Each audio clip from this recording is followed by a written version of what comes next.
and salutations, friends. Welcome. How are you doing? How has your second chance week been? Are you swimming? Are you awash in all the rejoins that you've been earning?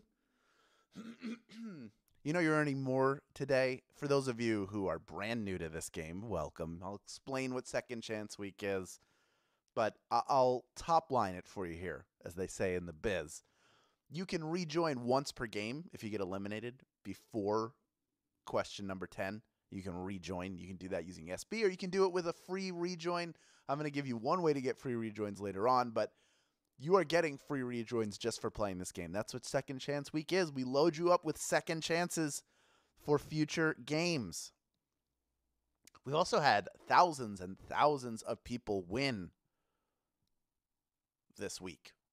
So far, only 2 games in, we've already had tens of thousands of people win the game. I hope we keep that going today. We're going to get started in just about 1 minute as we give people time to file in, to get psyched, and get ready to hopefully win some more money. Now it is Wednesday. The game's going to be a little bit more difficult. It gets a little bit more difficult with every single game. Monday's easy, then Tuesday's a little bit harder.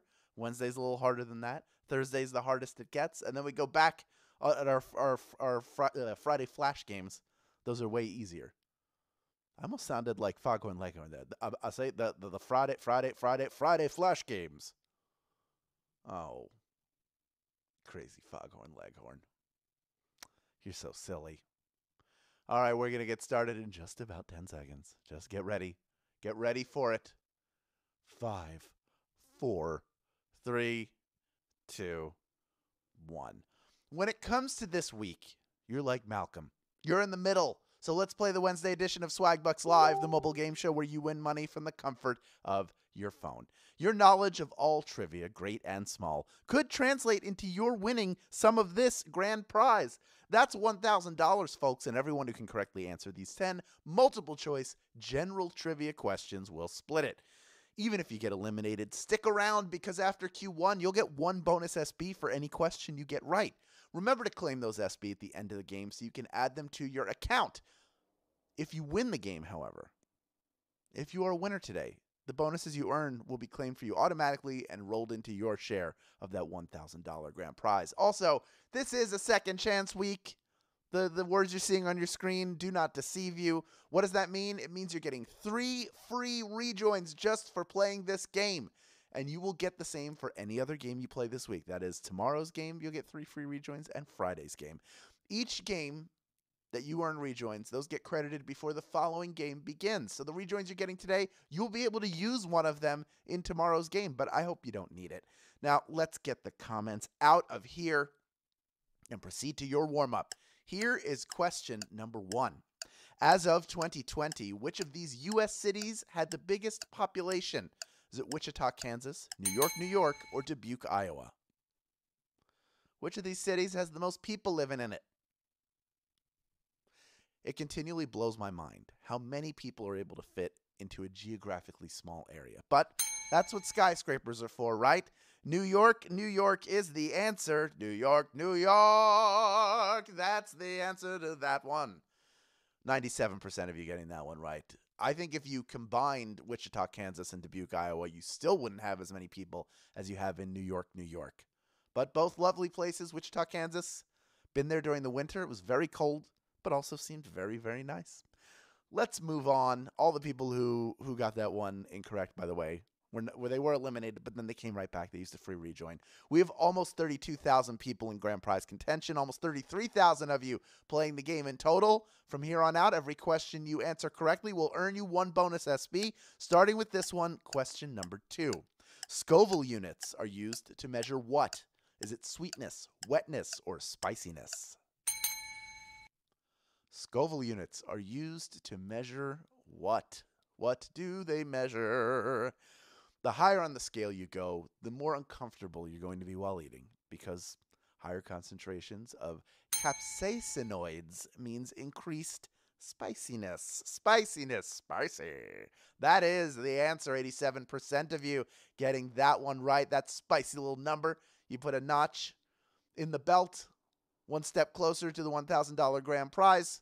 For those of you who were eliminated, that is 13% of you, you have a choice. You can rejoin for a single SB. You could rejoin using one of the free rejoins you got earlier in the week. Or you can say, I just want to keep earning bonus SB. Those are the only three choices that make sense to me. Because why would you go anywhere when you could be here earning SB right now and having a good time and maybe learning something? Let's see what happens in question number 3. It's worth one bonus SB if you get it right. Here it is. How were Teddy Roosevelt and Franklin D. Roosevelt related? Were they siblings, cousins, or father and son? How were the two presidential Roosevelts related to one another? Were they siblings, cousins, or father and son? Well, there have been 2 father and son presidents, beginning with John Adams, and then, of course, George and George, the 2 Georges. But the Roosevelts aren't among them, of course. They were 5th cousins. 5th cousins is the answer. 85% of you getting that one right.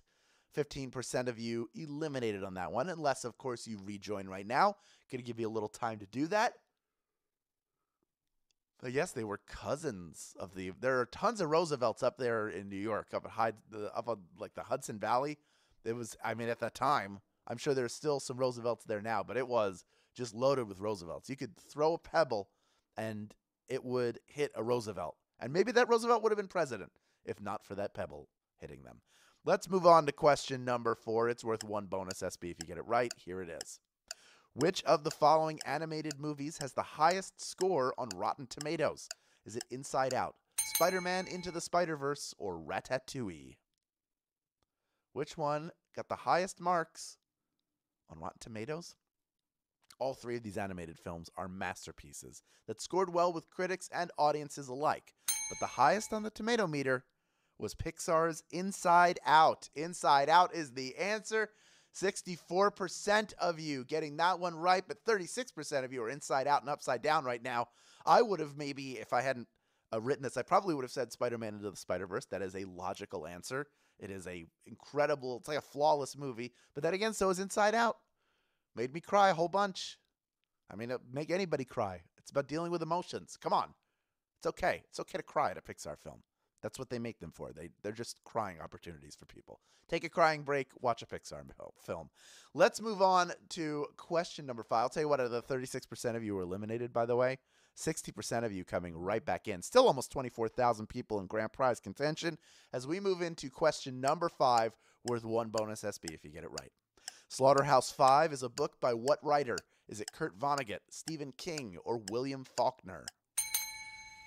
Who wrote Slaughterhouse-Five?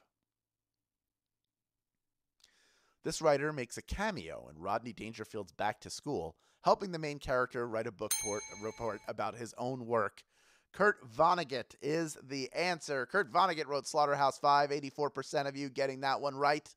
I don't know if any of you knew it from Back to School. I don't know how that would correlate. I just think it's funny that he's in there. He's like, hey, Kurt Vonnegut, you're fired. Because, he doesn't do a good job writing a report on himself. Maybe it's hard to write a book report on yourself. I don't know. I've never had to try. Let's move on to question number 6 right now. It is worth one bonus SB if you get it right. Here it is. What TV channel's logo colors were chosen because they're international distress signals? Is it NBC, Food Network, or Nickelodeon? They specifically chose the colors of their logo because they are international distress signals. The choice makes sense since people on the channel are in constant danger of being slimed. Those distress colors can be found in Nickelodeon's logo. Nickelodeon is the answer. Oh my goodness, only 6% of the people playing chose that answer. That means 94% of those of you in grand prize contention were just eliminated. But I have a feeling, I have my eyes closed right now because I want to be surprised when I look, that a good number of you are rejoining right now. So, okay. Yep, it's already happening. Already over half of you are back in the game. That was a really, really tough one. That is specifically, I mean, you can find some of those distress colors in these other logos, but they were chosen because they're international distress signals. That is the reason why Nickelodeon chose that for their logo. That orange and white, that is, maybe it's because it's attention grabbing, I guess. Not really. It's sort of like getting somebody's attention by yelling fire in a theater. Shouldn't do that for the record.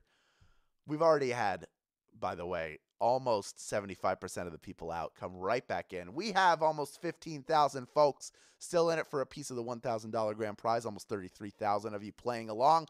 You can all continue to earn bonus SB, of course, like the one bonus SB you'll get if you correctly answer question number 7. Here it is. What group of people once ruled Norway? Is it the Vikings, the Ottomans, or the Aztecs? Who ruled Norway? Which of these groups of people? They gave us helmets with horns on them, ships with animal heads, and Thor. The Vikings were once the rulers of Norway. That is what we were looking for. The Vikings, of course. 99% of you getting that one right. Well done. What a great bounce back from a very tough question. You came back and you brushed it off and you kept going. And most of you who were playing for bonus SB did the same thing. Said, oh, that was a tough one before. I did not get that one, but I'm going to get a bonus SB on the next one. And guess what? You did. Let's move on to question number 8 with one bonus SB if you get it right. Here it is. What body of water is home to the world's largest horseshoe crab mating season? Is it the Delaware Bay, the Chesapeake Bay, or the San Francisco Bay?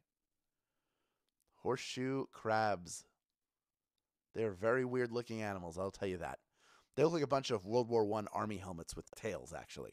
And they get down right here on the east coast of the U.S. in Delaware Bay. Delaware Bay is the spot. 87% of you getting that one right. Well done. You know your horseshoe crabs. You know, growing up in the East Coast, whenever you went down the shore, as we called it, you would see the horseshoe during their season. When they were in season, they would shed their shells. So you'd see empty horseshoe crab shells. And all you could do is imagine how terrifying it would be to meet the creature that lived inside that thing, because those shells are not for the faint of heart. Let's move on to our second to last question with one bonus SB if you get it right. Here is question number 9. In The Office, who is the regional manager of Dunder Mifflin Scranton? Is it Michael Scott, Stanley Hudson, or Pam Beasley? Who is the regional manager? Several people get their turn as the regional manager, including Creed. But for the majority of the series, that position is held by Michael Scott. Michael Scott is the answer. That's what she said. 12,463 of you have made it this far and are ready for our final question. Little Michael Scott reference for you just then. If you had fun playing this game, tell your friends about it. Post to social media with the hashtag SBLive and include your share link, which you can find after the game by clicking the invite or get more rejoins button in the main menu of this app. People sign up with it. Guess what? You get a free rejoin. That's another way to do it. Get a protective barrier for different parts of your car, formulated with hydrophobic extreme shield and ceramic technology, and earn SB while doing it. Here's how. Add Armor All Extreme Shield plus Ceramic to your list in the in-store deals area of Swagbucks shop. Then buy one eligible Armor All Extreme Shield plus Ceramic product at a participating retailer and earn 200 SB when you upload your receipt. Buy 2 and earn 800 SB. You have to be a U.S. player to take advantage of this offer, but please check it out after the game. It's so important to take care of our cars, whether we're driving them all the time, even if they're just sitting in a garage or in a driveway. They can get dirty. Take care of them, wash your car, and protect it with Armor All Extreme Shield plus Ceramic. Come on, get it done. All right, folks, we have 12,465 people vying for a piece of our $1,000 grand prize. Still almost 33,000 of you total playing, all of whom can earn themselves one bonus SB right now by correctly answering question number 10. Here it is. What is a juvenile cat called? Is it a kitten, a puppy, or a baby? The kitten, a puppy, or a baby? What's that little juvenile cat called? They're adorable little cuddle muffins who remind us to hang in there on work posters, and they're called kittens. Of course, kittens is the answer. 12,152 of you hung in there. You got that one right. And guess what? You are splitting our grand prize. Congratulations to all of you. Congratulations to Roy. Congratulations to Trey Buck Swaney and Butler. You're the one serving up all those great answers, aren't you? Congratulations to all of our grand prize winners. Congratulations to those of you who earned bonus SB, stuck around, and claimed them. Now that you have these SB, you know what to do with them, of course. Redeem them for PayPal cash or gift cards to Starbucks, Target, Amazon, so many other places. We will be back tomorrow with our Thursday game. Sure hope you are there to join us. You'll get another three free rejoins if you do. This has been Swagbucks Live, and please take care of yourself and take care of others. All right, bye-bye.